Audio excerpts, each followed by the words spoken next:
আমন্ত্রণ সকাল ৯টার নিউজে। আপনাদের সাথে রয়েছে আমি মামদুহা রাইসা।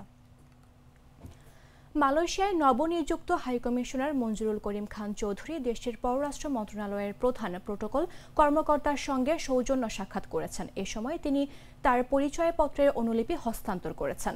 সাক্ষাতে প্রধান প্রোটোকল কর্মকর্তা হাইকমিশনারকে আন্তরিকভাবে স্বাগত জানান এবং পূর্ণ সহযোগিতার আশ্বাস দেন। এ সময় উভয় পক্ষ দ্বিপাক্ষিক সম্পর্ক আরও জোরদার ও পারস্পরিক স্বার্থ সংক্রান্ত বিভিন্ন বিষয়ে আলোচনা করেন।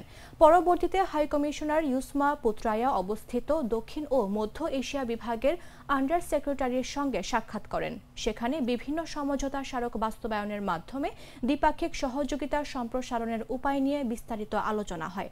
মালয়েশিয়ায় বাংলাদেশ হাইকমিশনার ফেসবুক পোস্টে এসব তথ্য জানিয়েছে।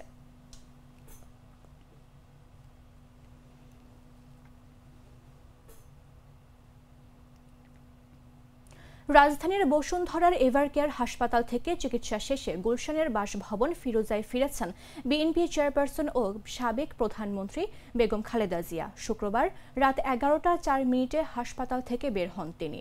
তার সঙ্গে ছিলেন ব্যক্তিগত চিকিৎসক ও বিএনপির স্থায়ী কমিটির সদস্য অধ্যাপক এজেএম জাহিদ হোসেন। বেগম খালেদা জিয়ার নিয়মিত শারীরিক পরীক্ষা নিরীক্ষার জন্য গত বৃহস্পতিবার এভারকেয়ার হাসপাতালে ভর্তি করা হয়। শারীরিক অবস্থার উন্নতি হলে মেডিকেল বোর্ডের পরামর্শে আজ রাতে তাকে বাসায় নেওয়া হয়। বিএনপির মিডিয়া সেলের সদস্য শায়রুল কবির খান জানান, খালেদা জিয়া রাত 11:30টার দিকে ফিরোজা ভিলায় পৌঁছেছেন।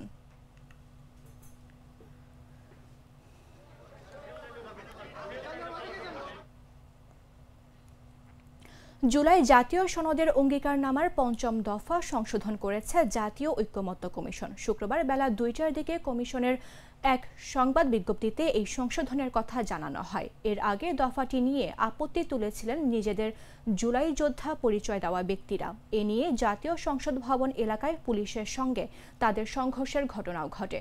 জানা যায়, জুলাই সনদ অঙ্গীকারনামা ৫ম দফার আগে শুধু জুলাই শহীদদের রাষ্ট্রীয় মর্যাদা ও সহায়তার বিষয়ে উল্লেখ ছিল।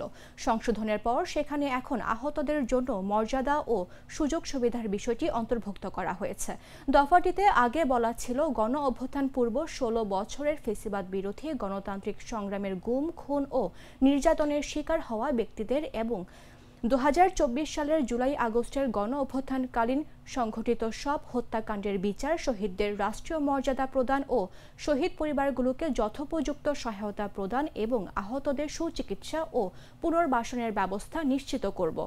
সংশোধিত দফায় বলা হচ্ছে, গণ অভ্যুত্থান পূর্ব বাংলাদেশে ১৬ বছরের আওয়ামী লীগ ফেসিবাদ বিরোধী গণতান্ত্রিক সংগ্রামে গুম, খুন ও নির্যাতনের শিকার হওয়া ব্যক্তিদের এবং ২০২৪ সালের জুলাই আগস্ট গণ অভ্যুত্থানকালীন ফ্যাসিস্ট আওয়ামী লীগ ও তার সহযোগী আইনশৃঙ্খলা বাহিনীর কতিপয় সদস্যদের দ্বারা সংঘটিত সব হত্যাকাণ্ডের বিচার, শহীদদের রাষ্ট্রীয় মর্যাদা প্রদান ও শহীদ পরিবারকে এবং জুলাই আহতদের রাষ্ট্রীয় বীর, আহত জুলাই বীর যোদ্ধাদের যথোপযুক্ত সহায়তা প্রদান, যেমন মাসিক ভাতা, সুচিকিৎসা, পুনর্বাসন ব্যবস্থা এবং শহীদ পরিবার ও আহত বীর যোদ্ধাদের আইনগত দায় মুক্তি, মৌলিক অধিকার সুরক্ষা ও নিরাপত্তা নিশ্চিত করব।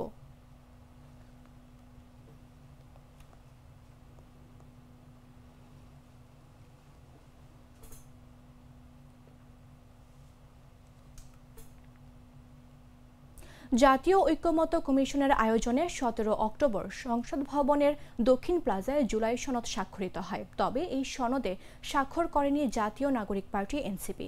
একটি ফেসবুক পোস্টে দলটির যুগ্ম আহ্বায়ক সারওয়ার তুষার বলেন, জুলাই সনদকে তারা ফাঁকার প্রতিশ্রুতি নয়, বরং রাষ্ট্রের স্বৈরতান্ত্রিক ভিত্তি ভাঙার একটি গণতান্ত্রিক রূপান্তরের দলিল হিসেবে দেখে।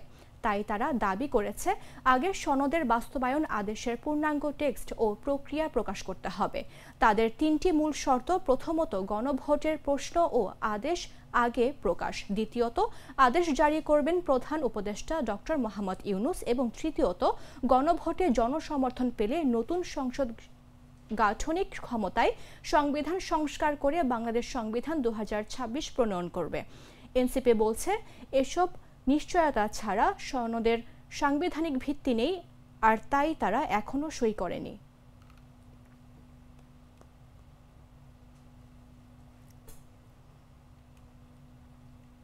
জুলাই জাতীয় সনদ স্বাক্ষরকে বাংলাদেশের রাজনীতির ইতিহাসে একটি নতুন অধ্যায়ের সূচনা বলে অভিহিত করেছে বিএনপির মহাসচিব মির্জা ফখরুল ইসলাম আলমগীর। শুক্রবার বিকেলে জাতীয় সংসদের দক্ষিণ প্লাজায় জুলাই সনদ স্বাক্ষর শেষে সাংবাদিকদের প্রশ্নের জবাবে তিনি এই প্রতিক্রিয়া ব্যক্ত করেন। মির্জা ফখরুল বলেন, অন্তর্বর্তীকালীন সরকার যে কমিশনগুলো গঠন করেছিল সেগুলো প্রায় দীর্ঘ ৮ মাস পরিশ্রম করেছে। আজকে এই সনদ স্বাক্ষরের মধ্য দিয়ে বাংলাদেশের রাজনৈতিক ইতিহাসে একটি নতুন অধ্যায়ের সূচনা হলো। তিনি আরও বলেন, আমি অধ্যাপক মোহাম্মদ ইউনুস, সব রাজনৈতিক দল এবং জাতীয় ঐক্যমত্য কমিশনের যারা কাজ করেছেন, নেতৃত্ব দিয়েছেন, সংস্কার কমিশনে দীর্ঘদিন ধরে দিনের পর দিন কাজ করেছেন, তাদের সবাইকে, বিশেষ করে আমাদের দলের সালাউদ্দিন আহমদ সহ সব দলের সদস্যদের ধন্যবাদ ও কৃতজ্ঞতা জানাচ্ছি। স্বাক্ষর করছেন জাতীয় ঐক্যমত্য কমিশন, এখন স্বাক্ষর করছেন এই জুলাই জাতীয় সনদ। আগামী দিনে হয়তো আমি তো মশলা বদলে ফেলেছি, এবার আপনিও বদলে ফেলুন। একবার প্রাণ গুঁড়া মশলা ব্যবহার করেই দেখুন। লক্ষ্মীপুরের রামগঞ্জে গৃহবধূ জুলেখা বেগম ও তার কলেজ পড়ুয়া মেয়ে তানহা আক্তার মিমকে গলা কেটে হত্যার ঘটনায় মূল হোতা পারভেজ হোসেনকে গ্রেফতার করেছে পুলিশ। শুক্রবার প্রেস ব্রিফিংয়ের জেলা পুলিশ সুপার আক্তার হোসেন জানান, গ্রেফতার পারভেজ হোসেন মিমের মামাতো ভাই এবং রামগঞ্জ পৌরসভার সোনাপুর এলাকার বাসিন্দা। পুলিশ জানায়, আর্থিক অভাব ও ঋণের চাপে পারভেজ মামার বাড়িতে স্বর্ণালংকার চুরির পরিকল্পনা করে। ৯ অক্টোবর ছুরি কিনে আমরা আপেল হাতে সে বাসায় যায়। ছুরি দেখে মিম চিৎকার করলে প্রথমে তাকে, পরে তার মাকে গলা কেটে হত্যা করে স্বর্ণালংকার নিয়ে পালিয়ে যায়। ঘটনার 7 দিন পর তথ্য প্রযুক্তির সহায়তায় পারভেজকে রাজধানীর তুরাগ এলাকা থেকে গ্রেফতার করা হয়। তার কাছ থেকে উদ্ধার করা হয় 6.5 ভরি স্বর্ণ, আর লক্ষ্মীপুরের 2টি দোকান থেকে উদ্ধার হয় আরও 1 ভরি। পুলিশ জানিয়েছে, পারভেজকে আদালতে তোলা হলে তাকে জেল হাজতে পাঠানো হয়েছে।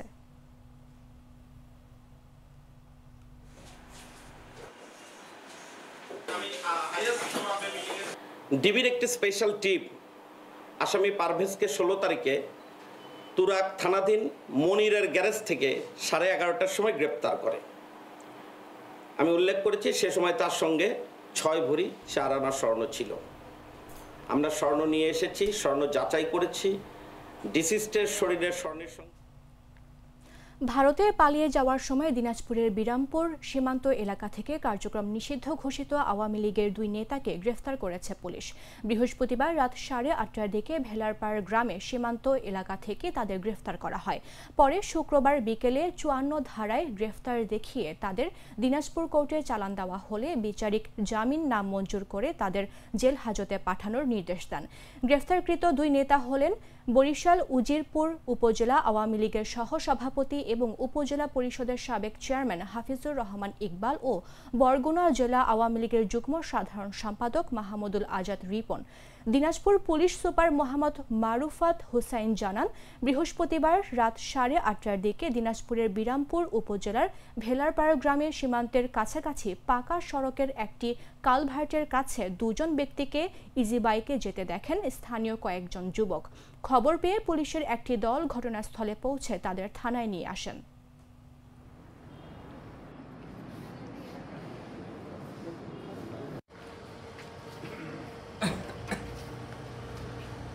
তিনার বিরুদ্ধে 3টি মামলা আছে, আর ওনার সঙ্গীও আরেকজন মোহাম্মদ মাহমুদুল আজাদ রিপন, তিনার বাড়ি হচ্ছে বরগুনা জেলার কাছে। ওনাদের সম্পর্কে আমাদের কাছে যে সংবাদ আসে সেটা হচ্ছে ওনারা আমাদের দেশ থেকে পালিয়ে ভারতে যাচ্ছিলেন। এই সংবাদের ভিত্তিতে আমরা ওনাদেরকে গ্রেপ্তার করি। লক্ষ্মীপুরের রায়পুরে যমজ 2 বোন আরিফা সুলতানা ও আবিদা সুলতানা, দুজনেই কোরআনে হাফেজ। এবার এইচএসসি পরীক্ষায় জিপিএ 5 পেয়ে তাক লাগিয়ে দিয়েছেন তারা। আরিফা ও আবিদা খুলনার বাসিন্দা হাফেজ আবু দাউদের যমজ মেয়ে। তাদের বাবা সৌদি আরবে থাকেন। এ কারণে ছোটবেলা থেকে মা সালমা আক্তারের সঙ্গে নানাবাড়ির এলাকা লক্ষ্মীপুরের রায়পুর পৌরসভায় একটি বাসায় ভাড়া থাকেন তারা। চাঁদপুরের গৃদকালিন্দিয়া হাজেরা হাসমত কলেজের মানবিক বিভাগ থেকে এবার এইচএসসি পরীক্ষায় অংশ নেন এই 2 বোন। পারিবারিক সূত্রে জানা গেছে, প্রায় 1.5 বছরে পবিত্র কোরআন মুখস্থ করতে সক্ষম হয়েছেন আরিফা ও আবিদা। গৃদকালিন্দিয়া হাজেরা হাসমত কলেজের প্রভাষক আব্দুল বাতেন বলেন, আরিফা ও আবিদা দুজনই মেধাবী। তারা ক্লাসে নিয়মিত উপস্থিত থাকত। যে কোনো পড়া তারা দ্রুত আয়ত্ত করতে পারত।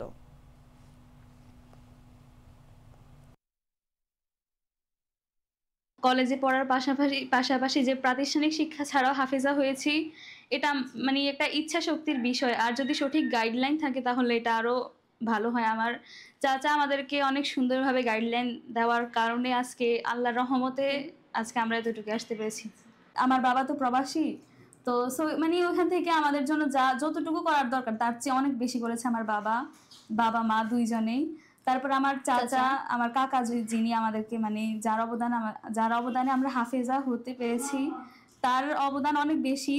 তারপর আমার মামারা আছে আমার মামা, চাচা, তারপর আমার শিক্ষক, আমার এই যে এলএম স্কুলের মাহবুব স্যার, উনি আমাকে মানে সবকিছুর জন্য সাপোর্ট করেছে।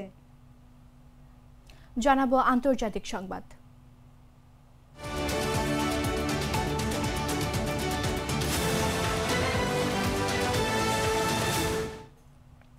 যুক্তরাষ্ট্র থেকে তেল গ্যাস কেনার পরিমাণ বাড়ানোর পরিকল্পনা করছে ভারত। এরই মধ্যে দিল্লির একটি প্রতিনিধি দল মার্কিন প্রতিনিধিদের সঙ্গে আলোচনা শুরু করেছে বলে জানিয়েছে ভারতের পররাষ্ট্র মন্ত্রণালয়। রাশিয়ার তেল কেনা নিয়ে ওয়াশিংটনের অসন্তোষের মধ্যেই ভারতের এমন পরিকল্পনার কথা জানা গেল। এর আগে বুধবার মার্কিন প্রেসিডেন্ট ডোনাল্ড ট্রাম্প দাবি করেছিলেন প্রধানমন্ত্রী নরেন্দ্র মোদী তাকে জানিয়েছেন যে ভারত রাশিয়ার কাছ থেকে তেল কিনবেন না। তবে ট্রাম্পের এই দাবি প্রত্যাখ্যান করে ভারতের পররাষ্ট্র মন্ত্রণালয় জানিয়েছে এমন কোনো ফোনালাপি হয়নি। নয়াদিল্লি জানিয়েছে ভারত জ্বালানি সরবরাহের উৎস বহুমুখীকরণের মনোযোগ দিচ্ছে। উল্লেখযোগ্য যে চীনের পর রাশিয়ার তেলের দ্বিতীয় বৃহত্তম ক্রেতা ভারত। গত আগস্টে ভারতীয় পণ্যে 50% শুল্ক আরোপের ঘোষণা দেওয়ার সময় ট্রাম্প এই তেল কেনার প্রসঙ্গও তুলেছিলেন। বৃহস্পতিবার পররাষ্ট্র মন্ত্রণালয়ের এক বিবৃতিতে বলা হয়েছে, অস্থির জ্বালানির বাজারে ভারতীয় ভোক্তাদের স্বার্থ সুরক্ষা করাই সরকারের অগ্রাধিকার। মন্ত্রণালয়ের মুখপাত্র রণধীর জয়সওয়াল বলেন, স্থিতিশীল জ্বালানি মূল্য ও নিরবিচ্ছিন্ন সরবরাহ নিশ্চিত করাই আমাদের জ্বালানি নীতির দুটি মূল লক্ষ্য। এর অংশ হিসেবে আমরা জ্বালানি উৎস বৈচিত্র্য আনতে কাজ করছি, যাতে বাজারের চাহিদা অনুযায়ী সরবরাহ নিশ্চিত করা যায়।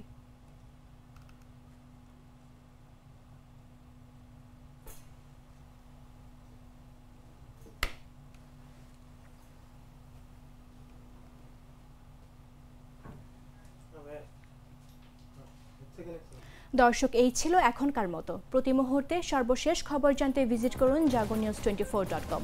ফলো করুন আমাদের ভেরিফাইড ফেসবুক পেজ এবং সাবস্ক্রাইব করুন জাগো নিউজের ইউটিউব চ্যানেল। ধন্যবাদ সবাইকে।